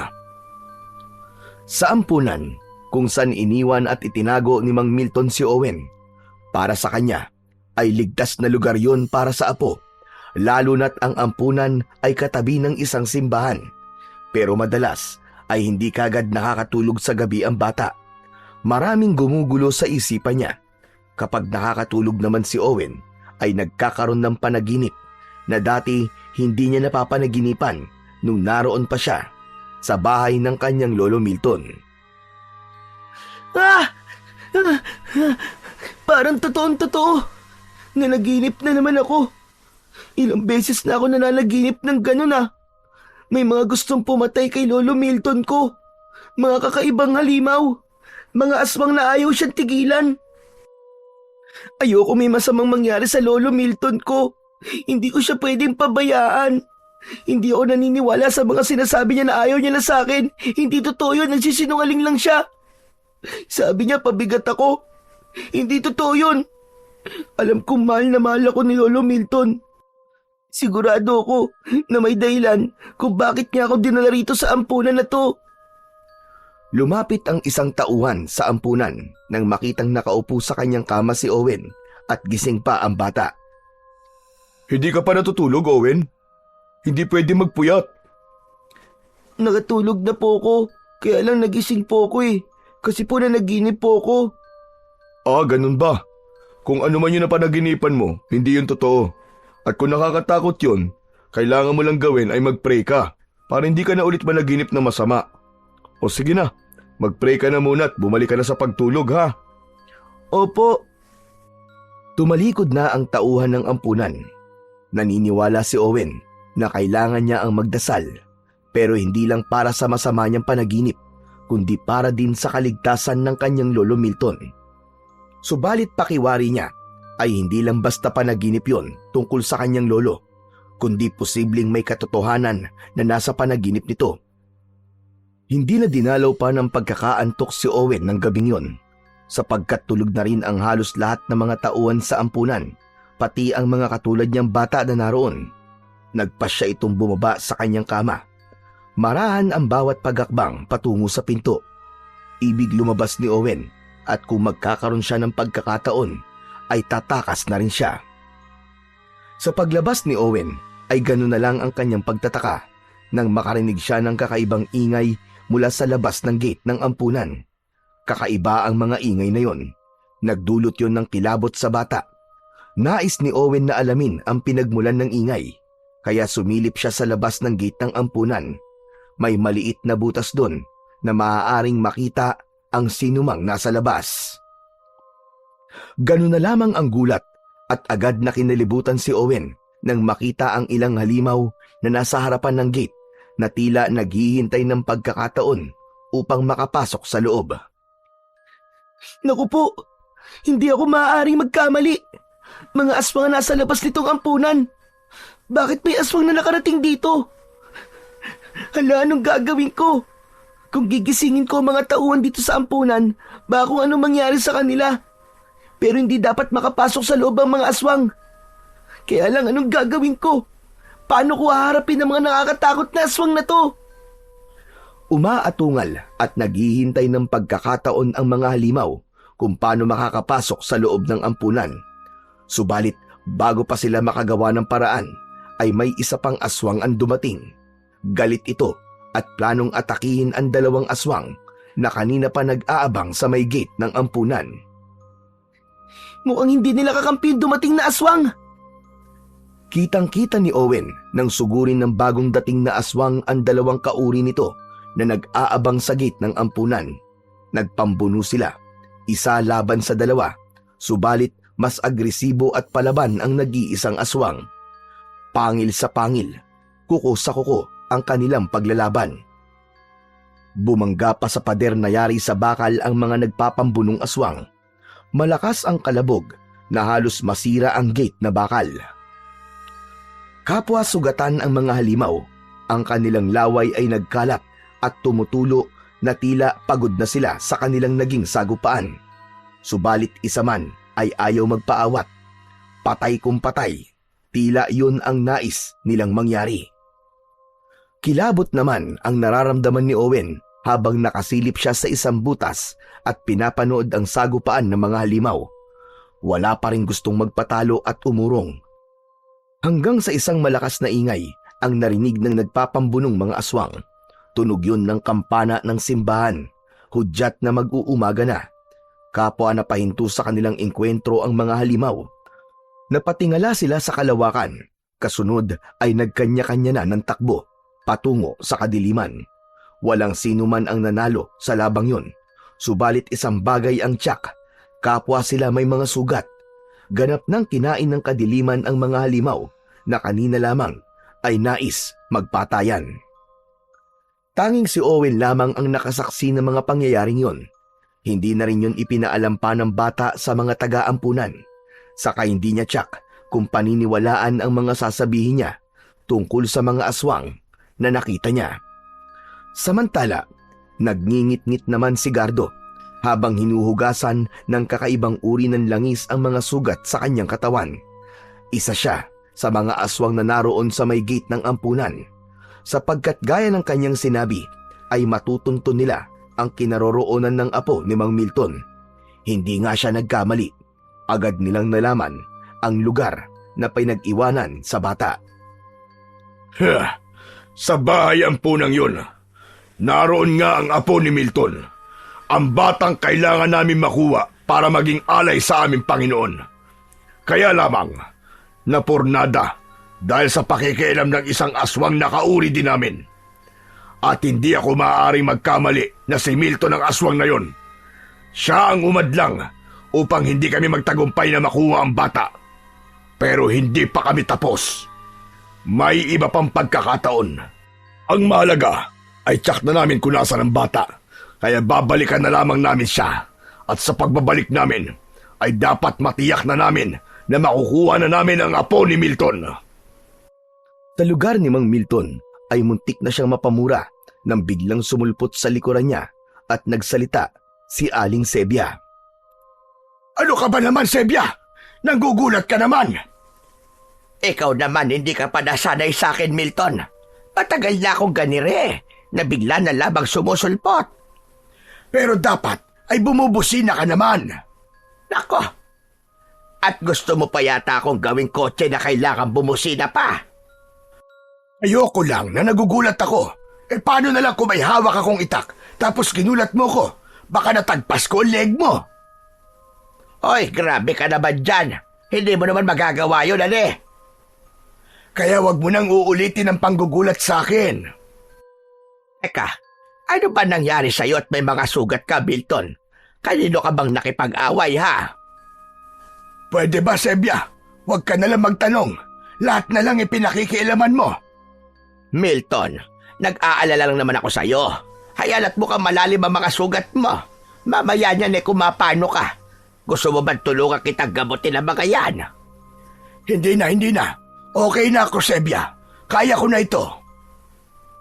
Saan ka nga ba kasi napaaway? Sabi ko na sa'yo, sa akin na lang yon.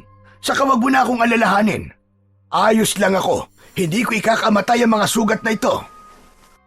Si Mang Milton ang isa sa mga aswang na nakipagpambuno. Siya ang aswang na humadlang sa masamang pinaplano ng aswang na si Gardo dun sa bahay ampunan. Dahil gaya ng kanyang sinabi, hindi siya papayag na guluhin nila si Owen, lalo na ang kunin doon ng bata. Handa niyang itaya ang kanyang buhay para sa kaligtasan ng kanyang apo. Bagamat hindi tiyak ni Mang Milton kung hanggang saan niya kayang protektahan si Owen mula sa mga kampo ng dilim na nais kumuha sa bata. Dahil nga sa nangyaring pagpunta ng mga aswang sa ampunan, ay nakabuo ng pasya si Owen na pagsapit ng gabi ay gagawa siya ng paraan upang makaalis sa lugar na yon. Kailangan maipaalam din niya yon sa kanyang lolo at baka may maitulong ito para sa mga batang naroon sa ampunan. Kaya nagkunwaring maagang natulog si Owen ng gabing yon nang sumapit na ang hating gabi. At tahimik na ang lahat sa loob ng senter ay agad na bumaba ng kanyang kama ang bata. Tiyak ang kanyang bawat kilos. Dapat siyang makaalis sa lugar na yon dahil hindi siya maaaring basta dumaan sa gate sapagkat matitibay ang mga kandadong gamit doon kaya dumaan siya sa pader. May kataasan yon pero nakagawa siya ng paraan upang makadaan doon. Umakyat siya sa puno na halos nakadikit sa pader. Nang makaakyat doon ay itinali ang nakuhang lubid para makababa siya. Naglambitin siya sa lubid papunta sa kabila ng pader sa labas ng ampunan. Kaya malayang nakalabas si Owen. Hindi yun naging mahirap para sa kanya. Sa kuta naman ng mga aswang na pinamumunuan ni Gardo ay naghahanda sila ng isang pagsalakay. Hindi nila nagustuhan ang ginawa ni Mang Milton na pakikialam. Nagtamo siya ng mga sugat na muntik na niyang ikapahamak kaya kailangan niyang makaganti. Dahil alam na nila ang kinaroroonan ng apo nito kaya wala ng dahilan para buhayin pa nila si Mang Milton. Kahit kauring aswang man nila ang matanda ay walang kabayaran para sa kanila ang ginawang pagtataksil nito. Pagtataksil ang ginawa ng matanda na pag-atake at paghadlang sa kanila para makuha si Owen. Tinawag ni Gardo ang mga kalahi niyang aswang-asbo upang magkakasama silang puntahan at ibigay ang kamatayan kay Mang Milton. Pagkatapos nilang mapatay ang matanda na nagtaksil sa kanila, ay sa kanila babalikan ang ampunan upang kunin doon si Owen. Yun nga lang, wala silang alam na nakatakas na ron ang bata. Samantala, mabilis ang bawat lakad ni Owen kahit madilim. Binabagtas ang daan patungo sa bahay ng kanyang lolo Milton. May kalayuan yon mula sa bahay ampunan na pinagdalhan sa kanya. Tila umayo naman ang tadhana at tamang pagkakataon sa bata. Isang jeep na may mga kargang gulay ang nakahinto na ang ruta ay patungo sa direksyong pupuntahan niya. Nagkakabit ng gulong ang driver nito, nakatulong ang isa pang lalaki. Sa tingin niya ay naplatan ang sasakyan kaya pinalitan ng gulong. Nagmamadali namang lumapit si Owen sa sasakyan. Malapit nang matapos ang pagkakabit ng gulong kaya kailangan makapwesto kagad siya sa likod ng sasakyan para makabalik sa baryo kung nasaan ang bahay ng kanyang lolo Milton. Saglit pa ay umandar na ang jeep. Nakapwesto na sa likod si Owen kasama ang mga gulay.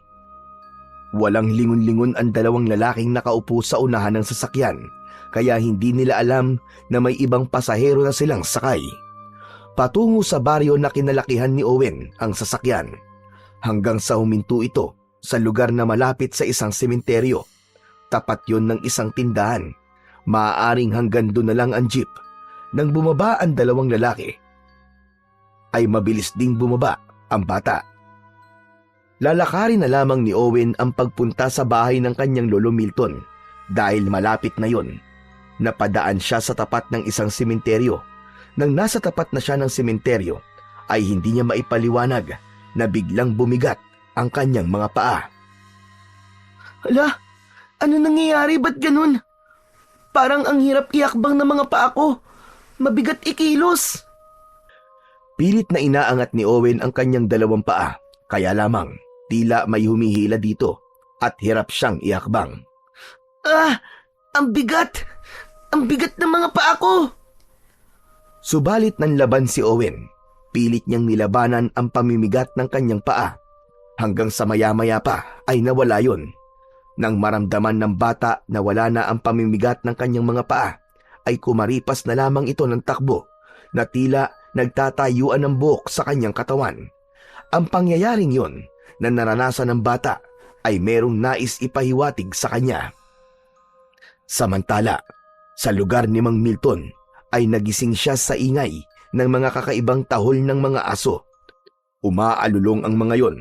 Ayon nga sa mga matatandang kwento, kapag umaalulong daw ang aso sa gitna ng gabi, ay nakakakita ito ng kakatuwang nilalang. Maya-maya pa ay nagkaroon ng hindi maipaliwanag na amoy na dala ng hangin. Ano bang amoy yun? Napakabaho! Amoy nabubulok! Hindi mapalagay ang matanda dahil sa mabahong amoy na yon, kaya lumabas siya ng bahay upang alamin kung saan ba yun nanggagaling. Kaya lamang, sa pagbukas ni Mang Milton ng pinto ng kanyang bahay, ay ganoon na lamang ang kanyang sindak dahil sa nabungaran. Maabagin langit! Anong nilalang ka? Ang baho! Naaagnas na bangkay ang nasa harap ni Mang Milton. Hindi siya maaaring magkamali. Isang uri ng aswang ang nasa kanyang harapan. Isa tong aswang amalanhig. Bumabangon mula sa libingan dahil sa isang misyon na hindi natapos gawin. Kaya bumangon ito upang tapusin yon. Tauhan ka rin ba ni Gardo na pinapunta rito para guluhin ako? Hindi niyo po ba ako nakikilala? Itay Milton? Teka, sino ka? At bakit tinatawag akong Itay Milton ng isang amalanhig? Ako ito, Itay Milton.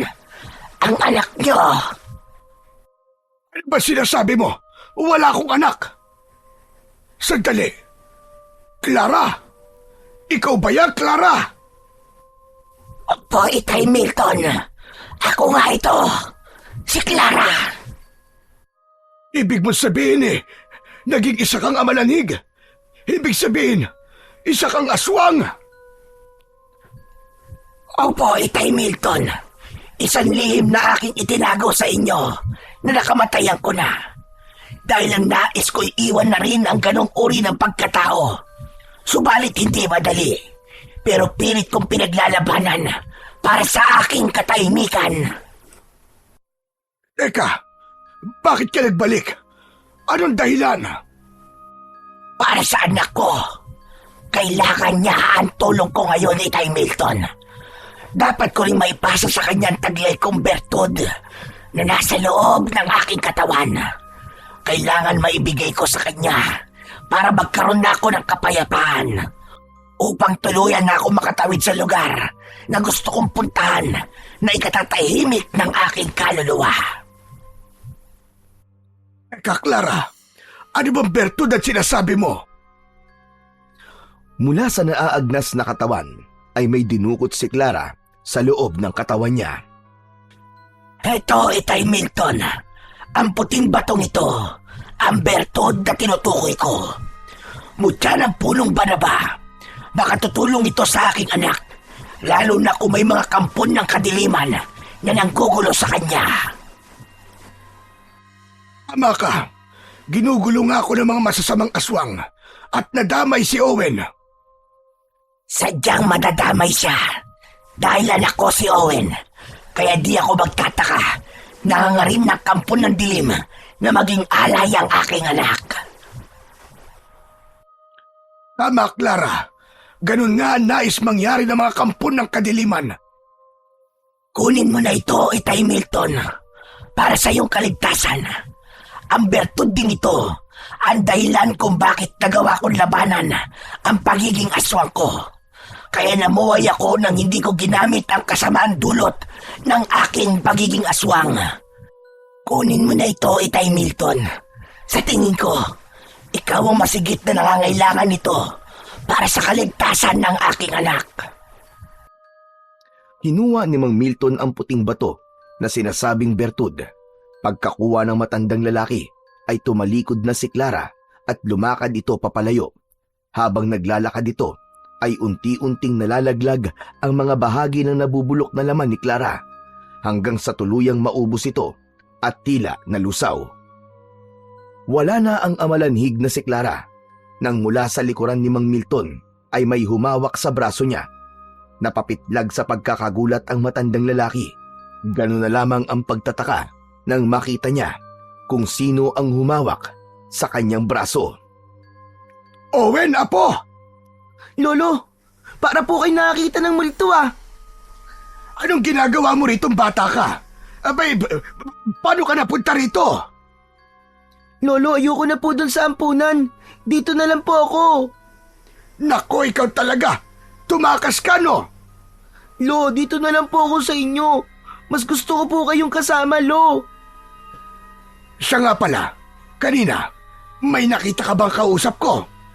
Wala po. Nagtataka nga po ako dahil nakatulala po kayo tapos may tinitignan kayo sa kamay nyo. Owen, apo, ang inay mo. Ano po? Ang inay ko po, Lolo Milton? Lo, sabi niyo po, sanggol pa lang po ako, namatay na po siya. Wala ka talaga nakitang kausap ko kanina. Wala nga po, Lo. Hindi na ipinilit pa ni Mang Milton ang ibig na sana niyang ipaliwanag sa apo. Okay na rin na wala itong nakita. Halika, apo, sa loob tayo mag-usap dahil hindi ko nagustuhan ang ginawa mong pagtakas sa ampunan. Ikaw talagang bata ka. Ang tigas-tigas ang ulo mo. Kasi po, Lolo, kaya rin po ako tumakas doon sa ampunan para humingi po ng tulong sa inyo. Kasi po delikado po mga bata doon sa ampunan. May mga aswang po na pumunta doon. Nakita ko nga po may mga aswang po na naglaban. Alam na ni Mang Milton ang tinutukoy ni Owen, kaya hindi na rin ito nag-usisa pa. Sila ni Gardo ang aswang na nakita ng apo. Nasa pag-uusap ang maglolo nang marinig nila ang pagpalahaw ni Aling Sebia na kanilang kapitbahay. Lolo, sigaw po ni Aling Sebia yun ah. May masamang nangyayari sa kanya. Hindi yun sisigaw ng ganun kalakas kung walang nangyayari. Nagmamadaling lumabas ng bahay ang maglolo. Kailangan nilang tulungan si Aling Sebia. Agad nilang nakita na napapaligiran ng mga aswang asbo ang bahay ng matandang babae. Tama ang naging kutob ni Mang Milton. Pati na ang kapitbahay niyang si Aling Sebia ay idadamay ni Gardo sa gagawin nilang paghihiganti. Lolo, ang daming aswang! Humanda ka, apo. Tayo ang talagang pakay ng mga yan. Ano, Lolo? Tayo po! Oo, kaya halika na sa loob ng bahay. May kailangan tayong kunin doon para harapin ang mga aswang na yan.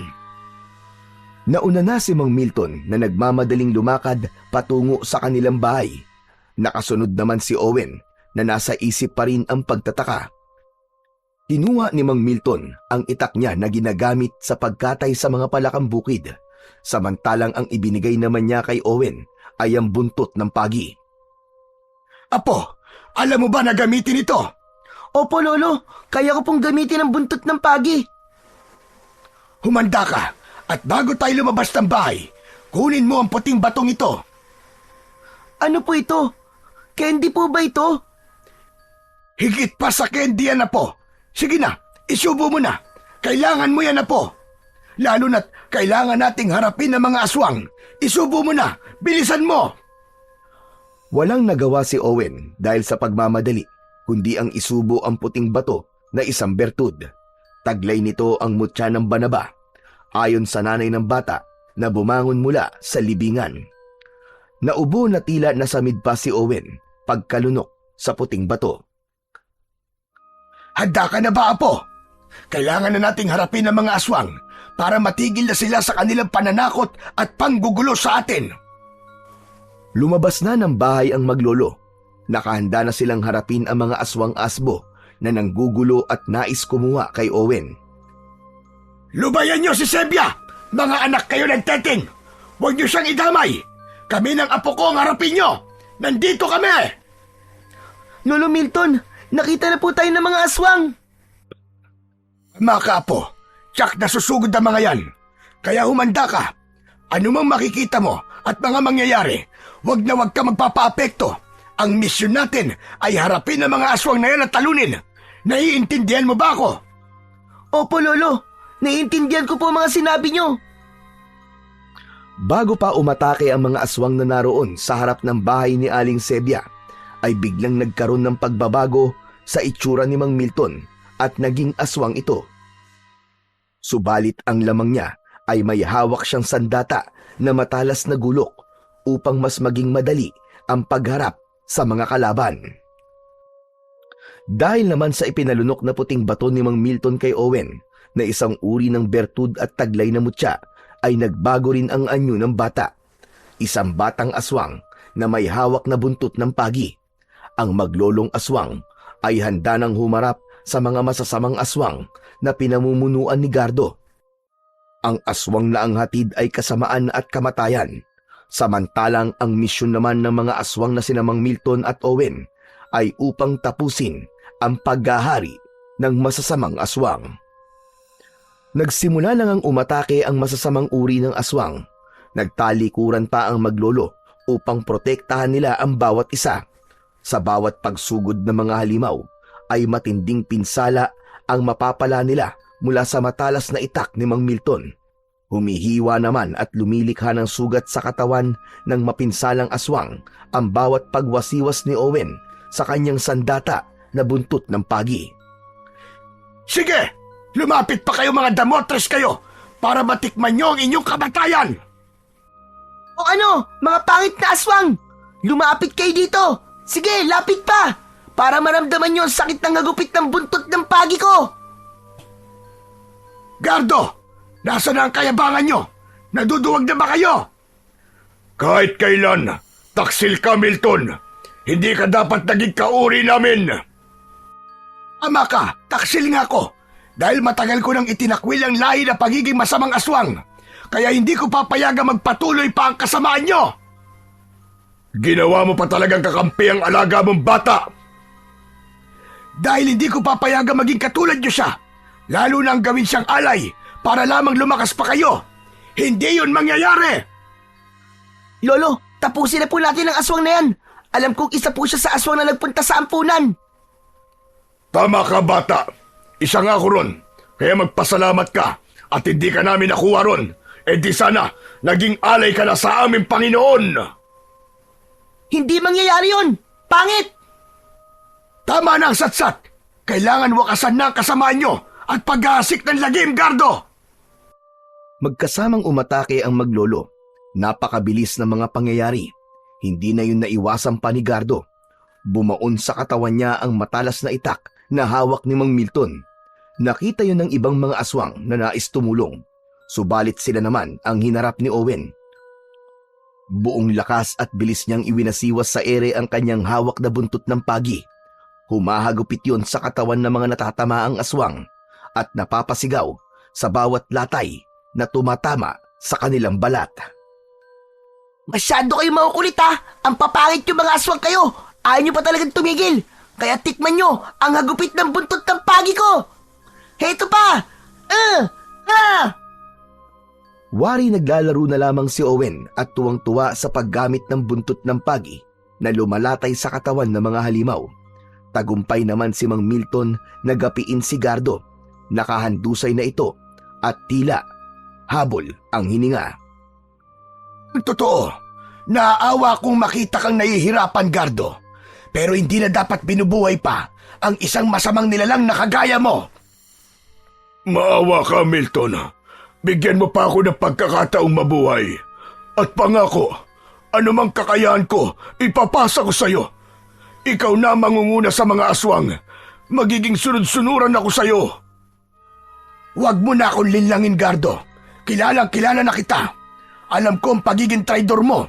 Kung pagbibigyan kita, malamang pagtalikod ko, tatraidorin mo ako. Totoo ang sinasabi ko. Maniwala ka, Milton. Maawa ka sa akin. Bigyan mo ko ng isa pang pagkakataon. Tama na! Tama na ang kadramahan mo! Itinaas ni Mang Milton ang matalas na gulok na hawak ng kanyang dalawang kamay. Sa kabuon lakas at mariin na itinusok sa katawan ni Gardo sa tapat mismo ng kanyang puso. Pumulandit pa ang masaganang dugo at kumalat yun sa lupa. Yun na ang kanyang kamatayan. Paalam na, Gardo. Yan na ang katapusan mo.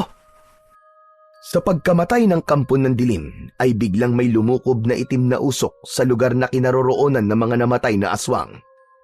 Nabalot ng itim na usok ang lugar. Saglit pa ay unti-unting nawala ang usok. Maging ang mga bangkay na kampon ng kadiliman, pati na si Gardo, ay kasamang tinangay ng usok na yon.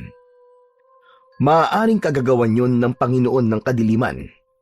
Kinuha nito ang kanyang mga kampon. Ngunit kung sakali man na bumumuli ng pangkat ang puwersa ng kadiliman, may magiging katapat na sila at magiging tagapagtanggol ng kapayapaan. Isa ding uri ng aswang. Yun ay sina Mang Milton at Owen, subalit hindi upang maghatid ng takot at lagim, kundi upang magpakalat ng kapayapaan at kaligtasan sa lugar na yon. Uri ng aswang na ang hangad ay kabutihan ng kapwa. Wala nang dahilan para ilayo pa o magkahiwalay sina Mang Milton at si Owen. Tapos na rin ang ikinakabahala ni Mang Milton na kukunin na masamang nilalang ang bata para gawing alay. Kapwa man sila may kakaibang pagkatao at katangian, pero iisang bagay naman ang meron silang pagkakapareho. Yun ay ang hangarin na makatulong at mapanatili ang katahimikan sa baryong yon. Higit sa lahat ay ang tunay na pagmamahal sa isa't isa na hindi mawawala sa kanilang puso, kakaiba man ang kanilang katauhan. Hindi tayo isinilang upang maging masama. Subalit dahil sa iba't ibang kadahilanan ay naliligaw tayo at nabubulid sa paggawa ng kasamaan at kasalanan. Kaya lagi nating isipin na mas mainam pa rin na gawin ang tama at kabutihan upang hindi ito ang maghatid sa atin ng kamatayan at kapahamakan.